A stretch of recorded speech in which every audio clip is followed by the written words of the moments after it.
మీ business ఏదైనా మీ ఊర్లో promotion చేయాలంటే అది సుమన్ టీవీతోనే సాధ్యం. ఇప్పుడే సంప్రదించండి.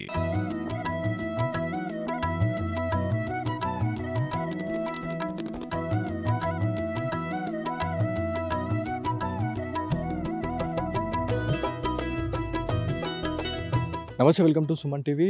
ఈ మధ్య కాలంలో తరచుగా దొంగతనాలు జరుగుతూ ఉన్నాయి. సో ఈరోజు ప్రత్యేక కార్యక్రమంలో భాగంగా ఒక స్పెషల్ స్టోరీతో ముందుకొచ్చినాము. సో ఇది మనకు కనిపించే ఆలయం చాలా పురాతనమైన ఆలయం, చాలా విశిష్టత కలిగిన ఆలయంగా చెప్పుకుంటారు. దక్షిణ భారతదేశంలోనే ఎక్కడ లేని కోనేరు మన నిజామాబాద్ జిల్లాలోని జానకంపేట లక్ష్మీ నరసింహస్వామి టెంపుల్లో మనకి అష్టముఖి కోనేరు ఉంది. సో ఇక్కడ చాలా మంచి పూజాది కార్యక్రమాలు చేస్తూ ఉంటారు. దాదాపు వివిధ జిల్లాల నుంచి, వివిధ రాష్ట్రాల నుంచి, రాష్ట్రాల నుంచి కూడా ఇక్కడికి వచ్చి స్వామివారిని పూజిస్తుంటారు. సో ఇదే అంశంపై మాట్లాడడానికి సో ఈ మధ్య కాలంలో ఒక ఇన్సిడెంట్ జరిగింది. తరచుగా 2 నుంచి 3 నెలల వ్యవధిలోనే ఒక 2-3 దొంగతనాలు జరిగినాయి అనేది మనకు వచ్చిన ఆరోపణ. సో అసలు ఎందుకు జరుగుతున్నాయి దొంగతనాలు, ఇక్కడ పెట్రోలింగ్ అనేది సరిగ్గా ఉందా లేదా, లేకపోతే సీసీ కెమెరా వ్యవస్థ ఎట్లా ఉంది అనే దానిపైన మనతో మాట్లాడడానికైతే ఆలయ కమిటీ వాళ్ళు ఉన్నారు, అదేవిధంగా ఆలయ కమిటీ ఈవో ఉన్నారు, పూజారులు ఉన్నారు. వాళ్ళతో అందరితో మాట్లాడడం. సో ఈ చరిత్రకు సంబంధించి మాట్లాడుకుంటే మన జానకంపేట శ్రీ లక్ష్మీ నరసింహస్వామి ఆలయ చరిత్ర గురించి చూసుకుంటే దాదాపు జైన మతస్థులు కట్టించిన ఆలయంగా ఈ ఆలయానికి పేరుంది. సో ఈ ఆలయం దాదాపు 4000 సంవత్సరాలకి సంబంధించిన ఆలయంగా మనకి ఇక్కడ చెప్తా ఉన్నారు. పురావస్తు శాఖ వాళ్ళు ఇక్కడికి వచ్చి పరిశోధనలు కూడా చేశారు. దాదాపు 4000 నుంచి 4200 సంవత్సరాల చరిత్ర ఈ ఆలయానికి ఉంది అని చెప్పేసి మనకు చెప్పడం జరుగుతూ ఉంది.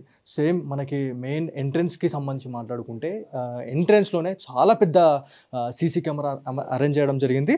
అదేవిధంగా చాలా పెద్ద డోర్లు ఇవి. మనకి ఈ ఆలయానికి సంబంధించి మాట్లాడుకుంటే ఈ మధ్య కాలంలో ఇట్లాంటి డోర్స్ అయితే ఎక్కడ కూడా చేపియలేదు. అంటే అప్పటి కాలంలో ఆ రాజులు ఒక ఆలయాన్ని ఎట్లా సంరక్షించుకోవాలి, వాళ్ళు మెయిన్గా ఆలయాలపైనే ఫోకస్ చేసిన పరిస్థితి ఉంది అప్పట్లో, గతంలో రాజుల గురించి మాట్లాడుకుంటే.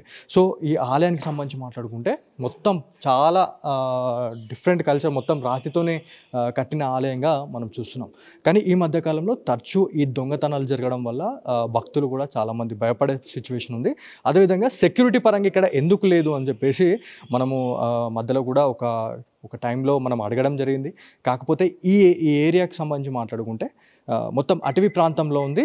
ఇక్కడ వచ్చే భక్తులు తొందరగానే 6 గంటల సమయంలోనే ఈవినింగ్ వెళ్ళిపోయే సిచ్యువేషన్ ఉంటుంది. సో అటవీ ప్రాంతం వల్ల చాలామంది భయపడుతున్నారు, ఇక్కడ ఉండేవాళ్ళు లేరు అని చెప్పేసి మనకు చెప్తా ఉన్నారు. సో ఇది మొత్తం ఆలయానికి సంబంధించి మనం మాట్లాడుకుంటే మొత్తం ఆలయానికి మొత్తం రాతితోనే, ఇదంతా రాతితోనే చెక్కి మనకి సింహం ఉంది, అదేవిధంగా ఏనుగు. సో లక్ష్మీ నరసింహస్వామి గారికి చాలా ఇష్టమైన అవతారం మనకి నరసింహ అవతారం.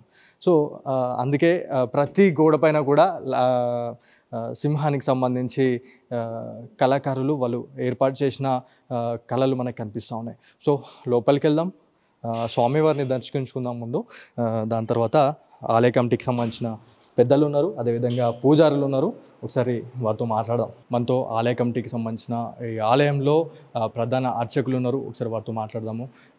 అయ్యా నమస్కారం. ఇక్కడ ఆలయంకి సంబంధించి మాట్లాడుకుంటే చాలా విశిష్టత కలిగిన ఆలయం, దక్షిణ భారతదేశంలోనే ఎక్కడ లేని కోనేరు మన నిజామాబాద్ జిల్లా ఉండడం చాలా చాలా అరుదుగా చూస్తుంటారు. సో ఈ మధ్యకాలంలో దొంగతనాలు తరచుగా జరుగుతూ ఉన్నాయి. సో పోలీస్ అధికారులు వస్తున్నారా, ఇక్కడ సిచ్యువేషన్ని పరిరక్షించే అవకాశం ఏమైనా ఉందా? ప్రతిరోజు సాయంత్రం 12 గంటలకు అంత వాళ్ళు వచ్చి తిరిగిపోతుంటుంటారు. ఈ దొంగలు ఎప్పుడు వస్తారో ఎప్పుడు పోతారో తెలియదు. మేము ఉదయం 6:30కు గుడి ఓపెన్ చేస్తాం. వచ్చే వరకు అంటే తాళాలు పగిలినవి ఉంటాయి. మేము కింద ఒక పని నడుస్తుంది, వాళ్ళు అడిగితే పోలీసు వాళ్ళు వచ్చి మధ్యరాత్రి వచ్చి వెళ్ళిపోయినని చెప్తుంటుంటారు. అధికారులు కూడా వచ్చి వెళ్ళిపోతుంటారు, పోలీస్ అధికారులు. కానీ మేము వచ్చేవరకు అంటే తాళాలు పలిపోతాయి. అటు ఎత్తు కొండైన ప్రాంతం ఉంది, అక్కడి నుంచి వస్తారు, వేసిన తాళాలు వేసినట్టే ఉంటాయి. లోపలికి వచ్చేవరకు లోపల తాళాలు పగిలినవి ఉంటాయి. ఇక మేము డైలీ ఉదయం 6:30కు వచ్చేవరకు అంటే తాళాలు పగిలినవి ఉంటాయి. మేము ఇక చూసి వెంటనే మా ఈవో గారికి చెప్తాము. ఈవో గారు వెంటనే పోలీస్ స్టేషన్కు చేస్తుంటుంటారు. సుమారుగా ఎంత నష్టం వాటిల్లింది ఇప్పటి వరకు? చాలాసార్లు దొంగతనం జరిగిందనేది మాకు వచ్చిన ఆరోపణ. అదేవిధంగా ప్రతిసారి సీసీ కెమెరా వ్యవస్థను కూడా వాళ్ళు ధ్వంసం చేస్తున్నారు అనేది ప్రధానంగా వస్తున్నారు. అది ఈఓ గారు ప్రతిసారి పెట్టిస్తున్నారు సీసీ కెమెరాలు. వాళ్ళు ముసుగేసుకొని పగలగొడుతున్నారు. దాదాపు 50-60 వేల నష్టం చేస్తుంటుంటారు. పెట్టించిన వారం 10 రోజులకు పగలగొడుతుంటారు. వారం రోజులకు ఒకసారి హుండిపుతుంటుంటారు. అలా పడేది 2,000 3,000 కోసం ఈ 60,000 దాకా 70,000 దాకా ఖర్చు పెట్టారు మా ఈఓ గారు. అది జరిగిందండి. జానకంపేట శ్రీ లక్ష్మీ నరసింహస్వామి దేవాలయం గురించి చాలా మనం వీడియో చేస్తూనే ఉన్నాము.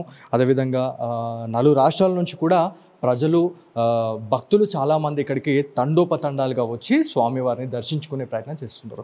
కానీ ఈ మధ్యకాలంలో చాలా బాధాకరమైన విషయం, స్వామివారి ఆలయాన్ని చాలామంది ధ్వంసం చేస్తున్నారు. అదేవిధంగా హుండీలను మెయిన్గా టార్గెట్ చేసి ఇక్కడున్న సీసీ కెమెరా వ్యవస్థని ధ్వంసం చేస్తున్నారు అనే ఆరోపణతోని ఈరోజు మనం రావడం జరిగింది. సో ఫస్ట్ మనకి స్వామివారి ఆలయానికి ఒకసారి వెళ్దాం మనము. సో ఇది గర్భగుడి. ఆలయానికి సంబంధించి ప్రతి ఒక్కరు ఇక్కడికే వచ్చి స్వామివారిని దర్శించుకొని ఇట్లా వచ్చి ఆ వేలో వెళ్ళిపోతూ ఉంటారు. సో స్వామి గారి గురించి ఒక్కసారి మనం మాట్లాడదాము. సో స్వామివారు శ్రీ లక్ష్మీ నరసింహస్వామి, అఘోర లక్ష్మీ నరసింహస్వామిగా మనకి చాలా రకాలైనటువంటి పేర్లతో మనం పిలుస్తూనే ఉంటాము. స్వామివారు ఇక్కడ స్వయంభూగా ఇక్కడ వెలిసిన తర్వాతనే అప్పటి జైన మతస్థులు, అప్పటి కాలం నాటి రాజులు ఈ ఆలయాన్ని వాళ్ళు నిర్మించారు అని చెప్పేసి మనకి చరిత్ర చెప్తా ఉంది. సో ఆలయ కమిటీకి సంబంధించిన సభ్యులు కూడా మనతో మాట్లాడారు. ఇప్పటికే చాలాసార్లు ఇట్లాంటి ఇన్సిడెంట్లు జరుగుతూనే ఉన్నాయి అని చెప్తా ఉన్నారు. కానీ ఈ ఆలయాన్ని చాలామంది 1000కో 2000కో కకృతి పడి కొంతమంది కేటుగాళ్ళు దొంగతనాలు చేస్తూ ఉన్నారు. సో ఇది నిన్న జరిగిన ఇన్సిడెంట్కి సంబంధించి మనం మాట్లాడుకుంటే మనకి ఇక్కడ కట్టింగ్ చేసారు మొత్తం హుండీని మొత్తం గ్యాస్ కట్టింగ్ చేసి వాళ్ళు హుండీలో నుంచి వాళ్ళు దొంగతనం చేసే పరిస్థితి ఉంది. సో ప్రతి ఆలయంలో మనకి నార్మల్గా కరెంట్ ఉంటూనే ఉంటుంది. కరెంట్ నుంచి వాళ్ళు గ్యాస్ కట్టర్ని యూజ్ చేసేసి వాళ్ళు హుండీని ధ్వంసం చేసి ఈజీగా మనీ తీసేసుకొని ఆ దొంగతనం చేసేసుకొని వాళ్ళు బయటపడుతున్నారు అనేది ప్రధాన ఆరోపణ. సో బయటకు వచ్చేసిన తర్వాత మెయిన్గా 2 హుండీలు ఉన్నాయి స్వామివారికి. 2 హుండీలు ఉన్నాయి. ఎవరైతే భక్తులు వచ్చే వాళ్ళు ఉంటారో వాళ్ళు మెయిన్గా మొక్కులు చెల్లించుకునేందుకు వాళ్ళ వంతు ఎంతో కొంత స్వామివారికి హుండీలో వేద్దాము, ఆలయానికి ఎంతో కొంత మనము లాభం కూర్చిన వాళ్ళం అవుతాము, సహాయం చేసిన వాళ్ళం అవుతాం అని చెప్పేసి చాలామంది ఏ గుడికి వెళ్ళినా కూడా హుండీలో ఎంతో మనకు స్తోమత తగ్గట్టు మనము అమౌంట్ వేస్తూ ఉంటాం. కానీ దీన్ని అదునుగా చూసుకొని కొంతమంది ఈ పనులు చేస్తున్నారు అనేది చెప్తా ఉన్నారు. సో ఇది సీల్ చేయడం జరిగింది. మనకి ఈవో గారు చెప్పిన ఇన్ఫర్మేషన్ ప్రకారం చూసుకుంటే ప్రతి శనివారం ఇక్కడ ఆలయానికి చాలామంది వివిధ రాష్ట్రాల నుంచి వచ్చే భక్తులు ఉంటారు. సో అంత అయిపోయిన తర్వాత ఈవినింగ్ టైంలో ఈ హుండీని మొత్తం లెక్కించి ఈ అమౌంట్ని కూడా తీసుకొని మేము వెళ్ళిపోతున్నా కూడా కొంతమంది దొంగతనాలకు పాల్పడుతున్నారు అనేది ప్రధానంగా వాళ్ళు చెప్తున్న ఆరోపణ. సో ఇక్కడ కూడా సేమ్ అంతే, గ్యాస్ కట్టర్ని యూజ్ చేసేసి హుండీని మొత్తం కట్ చేసిన సిచ్యువేషన్ ఉంది. సో చాలా బాధాకరం అండి ఇది. 1000-2000 రూపాయలను వాళ్ళు దృష్టిలో పెట్టుకొని ఒక పూట గడవాలి అని చెప్పేసి వాళ్ళు ఇట్లాంటి వాటికి పాల్పడుతూ ఉన్నారు. కానీ మనకి ఈ ఆలయానికి సంబంధించి ప్రతిసారి ఈ దొంగతనం జరిగినప్పుడు దాదాపు 80,000 నుంచి 1,00,000 రూపాయల నష్టం వాటిల్లుతుందని చెప్పేసి మనకి ఆలయ కమిటీ అర్చకులు అదేవిధంగా ఈవో గారు చెప్పడం జరుగుతూ ఉంది. సో ప్రతిసారి ఇట్లాంటి దొంగతనాలు జరగడము మళ్ళీ సర్వసాధారణంగా మళ్ళీ నిఘా నేత్రంతో, ఎందుకంటే వేల సంవత్సరాలకు సంబంధించిన ఆలయం కాబట్టి ఎవరు వస్తున్నారు ఎవరు రావట్లేదు అసలు నిఘా పెట్టాల్సిన అవసరం ఎంతైనా ఉంది. కాబట్టి సీసీ కెమెరా వ్యవస్థల్ని వాళ్ళు ఆల్రెడీ మొన్న ఇక్కడ ఆల్రెడీ సీసీ కెమెరాస్ ఇక్కడ ఉండే ఇక్కడ ధ్వంసం చేసేసారంట. ఈ ఏరియా అదే ఇదొకటి. మళ్ళీ తర్వాత ఇక్కడ స్వామివారికి ఎదురుగా లోపలికి ఎవరు వెళ్తున్నారు ఎవరు బయటకు వస్తున్నారు అనేది ఈ నిఘా నేత్రం నుంచే వాళ్ళు రికార్డులో వాళ్ళు చూసే పరిస్థితి ఉంటుంది.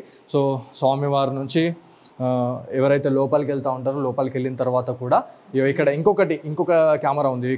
మనం ఇక్కడ నిలబడినట్లయితే ఆ సీసీ కెమెరా మనని ఐడెంటిఫై చేస్తుంది. సో లోపల కూడా సీసీ కెమెరా వ్యవస్థ ఉంది. సో ఆ రోజు పూర్తిగా ధ్వంసం చేసిర్రు అనేది మనకి ఆరోపణ వచ్చింది. ఇది కూడా మెయిన్ సీసీ కెమెరా ఇది. ఈ సీసీ కెమెరాను కూడా వాళ్ళు ధ్వంసం చేసిర్రు అని చెప్పేసి ఆలయ కమిటీకి సంబంధించిన సభ్యులు, అదేవిధంగా పూజారి సైతం ఇక్కడ బాధపడుతున్న సిచ్యువేషన్ ఉంది.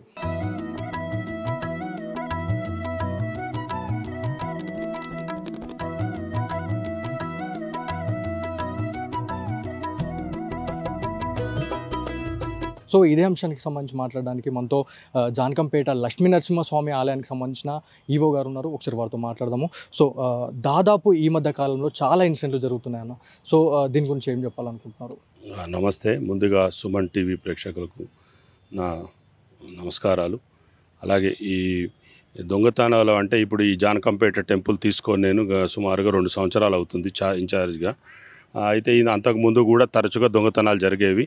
అతను ఒక దొంగలను కూడా పట్టుకున్నారు, కోర్టుకి ప్రొడ్యూస్ చేసిన, ఇంకా ఎన్నో రకాల ముఠాలను వారు ఐడెంటిఫై చేయడం జరిగింది. ఎందుకంటే అది ఐసోలేటెడ్ కాబట్టి రాత్రి అయిన తర్వాత అక్కడ ఎవరు ఉండడానికి ఉండరు. ఎవరిని మేము ఇద్దరు వాళ్ళని నైట్ వాచ్మెన్లను పెడదామని ప్రయత్నం చేసినా వాళ్ళు ఎవరు ఉండడానికి అక్కడ భయపడుతున్నారు. ఎందుకంటే అది గుట్ట మీద ఉంటుంది. అక్కడ మనకు ఎంతో ప్రాశస్తమైన అష్టముఖి కోనేరు ఉన్నది. సౌత్ ఇండియాలో ఒకటే ఉంటుంది అది. కాబట్టి అది కూడా దాని ప్రాశస్తం కూడా ఉంది. ముందుగా అసలు నరసింహస్వామి అక్కడ భయపడతారు ఎందుకో మరి నాకు కూడా అర్థం కాలే. దాంతో నేను ఏం చేస్తున్నా అంటే దొంగతనాలు జరుగుతున్నాయి కాబట్టి నేను నా పీరియడ్లో మాత్రం 1-2 తప్పితే జరగలేదు. ఎందుకంటే నేను ప్రతి వారము శనివారం సాయంత్రానే ఉండి తీసేస్తున్నాం కాబట్టి వాళ్ళకు దొరకట్లేదు. అసలు మొత్తానికి మధ్యలో బంద్ అయిపోయింది. మళ్ళీ మొన్న చిన్న ఇన్సిడెంట్ జరిగింది. మేము సీసీటీవీ ఫుటేజ్ వాటిని కూడా పెడుతున్నాం కానీ కెమెరాలను బలగొడుతున్నారు, వైర్లు కట్ చేస్తున్నారు. ఇలా ఎన్నోసార్లు జరగడం జరిగింది. తరచుగా ఇట్లాంటి ఇన్సిడెంట్లు జరుగుతూ ఉన్నాయి. పోలీస్ అధికారులు వస్తున్నారా లేకపోతే విజిట్ చేస్తూ ఉన్నారా? వాళ్ళని ఏమన్నా మళ్ళీ ఐడెంటిఫై చేసే పరిస్థితి ఏమన్నా ఉందా? దాదాపు మీరు ఉన్నప్పుడే ఒక 2 ఇన్సిడెంట్లు జరిగినాయి అని చెప్పేసి అంటున్నారు. గతంలో కూడా చాలా జరిగినాయి. సో దక్షిణ భారతదేశంలోనే అష్టముఖి కోనేరుకి సంబంధించి మాట్లాడుకుంటే చాలా విశిష్టత కలిగిన కోనేరుగా చెప్తా ఉంటారు. ఎందుకు అని భయపడతా ఉన్నారు అక్కడ ఆ ఆలయానికి సంబంధించి? అది మనకు తెలియదు కానీ అక్కడ ఎవరు ఉండడానికి ఇష్టపడరు. ఎందుకంటే 6 కాగానే అందరు వచ్చేస్తారు. 6-7 మ్యాక్సిమం, మీకు అసలు 7 దాకా కూడా ఉండరు. అది రోడ్డుకు దూరంగా ఉంటుంది, గుట్ట మీద ఉంటుంది కాబట్టి ఆ ఏరియాలో అంతా దట్టమైన అడవిలాగా కూడా ఉంటుంది కాబట్టి అక్కడ ఎవరు ఉండరు. అలాగే పోలీసు వారు కూడా నిరంతరం పెట్రోలింగ్, ప్రతిరోజు 2 గంటలకు 1 గంటకు పెట్రోలింగ్ వెళ్తారు. అక్కడ లాగ్ బుక్ కూడా ఉంటుంది. వాళ్ళు చూసి వస్తూ ఉంటారు కానీ వాళ్ళు వెనక నుంచి దొంగలు ఎక్కడం అంటూ జరుగుతున్నది. వెనక సైడ్ నుంచి వారు ముందు యథావిధిగానే ఉంటుంది. మనం వేస్తాం తాళాలు అవన్నీ ఏర్పరచడం జరిగింది. వెనక నుంచి పైనుంచి ఎక్కి వాళ్ళు గ్యాస్ కట్టర్లను వాడుతున్నారు. ఈ మధ్యలో మనం ఏం చేయలేము. సౌండ్ ఇన్స్టంట్ గ్యాస్ కట్టర్లు. ఆ తాళాలు బలగొట్టు రాకపోతే ఏం చేస్తున్నారు అంటే కట్ చేసిర్రు. దాంతో కట్టర్తోటి కొండగట్టు నుంచి ఒకసారి మొత్తం వరుస ఆలయాల్లో దొంగతనం జరిగింది. అక్కడ నుంచి ఇక్కడ దాకా ఇటు మరి మహారాష్ట్ర ముట్ల పోలీసులు కూడా 4-5 మూటాలను పట్టుకున్నారు. ఆ చుట్టుపక్కల ఉన్న ఉంటారు కదా వాళ్ళ ఐడెంటిఫికేషన్ పట్టుకున్నారు. అయినా విపరీతంగా పుట్టుకొస్తూనే ఉన్నారు ఈ దొంగలు. మా పరంగా కూడా మేము అన్ని విధాలుగా అందుకే శనివారం కాగానే ఉండి తీసేస్తున్నాం. మనకు సేవే ఇప్పుడు. సో జానకంపేట లక్ష్మీ నరసింహస్వామి గురించి మేము చాలా ఎంక్వైరీ చేయడం జరిగింది. ఆలయ విశిష్టత గురించి కూడా మేము చాలా తెలుసుకున్నాము. సో అమావాస అదేవిధంగా పౌర్ణమి లాంటి రోజులలో అష్టముఖి కోనేరు దగ్గర కొన్ని అసాంఘిక కార్యకలాపాలు చేస్తున్నారు, కొంతమంది మంత్రగాళ్ళు అక్కడ స్నానాలు ఆచరిస్తున్నారు అనేది కొంచెం రూమర్ అనేది ఉంది. సో అది నిజమేనంటారా? అది మా దృష్టికి ఇప్పటివరకు అయితే ఏం రాలేదు.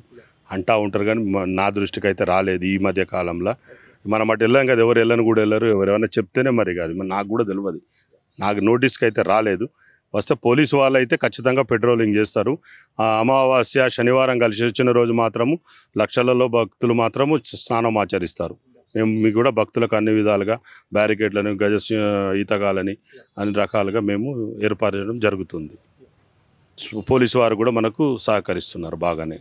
మనం చూడొచ్చు నిజామాబాద్ జిల్లా వ్యాప్తంగా ప్రాచీనమైనటువంటి ఆలయాలే చాలామంది కొంతమంది టార్గెట్ చేయడం జరుగుతూ ఉంది. దొంగతనాలు తరచుగా జరుగుతూనే ఉన్నాయి. సో ఇదే అంశంపై మాట్లాడడానికి మొత్తం మనం ఎంక్వైరీ చేయడం జరిగింది. లక్ష్మీ నరసింహస్వామి దేవస్థానానికి సంబంధించి మాట్లాడుకుంటే 100 ఏళ్ల చరిత్ర కలిగిన ఆలయంగా చెప్పుకుంటారు. సో దాంట్లో ఉన్న అష్టముఖి కోనేరు దక్షిణ భారతదేశంలోనే ఎక్కడ లేని కోనేరు మన నిజామాబాద్ జిల్లాలోని ఏదైతే జానకంపేట లక్ష్మీ నరసింహస్వామి దేవాలయంలో ఉందని చెప్పేసి మనకి ఇప్పటివరకు తెలుసు. కాకపోతే కొంతమంది అమావాస్య అదేవిధంగా పున్నమి రోజులలో అక్కడ అష్టముఖి కోనేరులో కొన్ని స్నానాలు పుణ్య స్నానాలు ఆచరించే పరిస్థితి ఉంది అని చెప్పేసి చెప్తా ఉన్న పరిస్థితి ఉంది. సో అట్లాంటి ఇన్సిడెంట్లు చూసిన తర్వాత చాలామంది అక్కడికి వెళ్ళాలంటే కూడా భయపడుతున్న సిచ్యువేషన్ ఉందని చెప్పి చెప్తా ఉన్నారు. సో అర్ధరాత్రి 2 గంటలు అదేవిధంగా బ్రహ్మ గడియల్లో ఇట్లాంటి స్నానాలు ఆచరిస్తున్నారు అనేది మనకి ఉన్న ప్రాథమిక సమాచారం. సో దీనిపైన చర్యలు తీసుకోవాలా, అధికారులు దీనిపైన ఒక కన్నేసి ఉంచాలి అని చెప్పేసి నిజామాబాద్ జిల్లాకు సంబంధించిన ప్రజలు కోరుతా ఉన్నారు.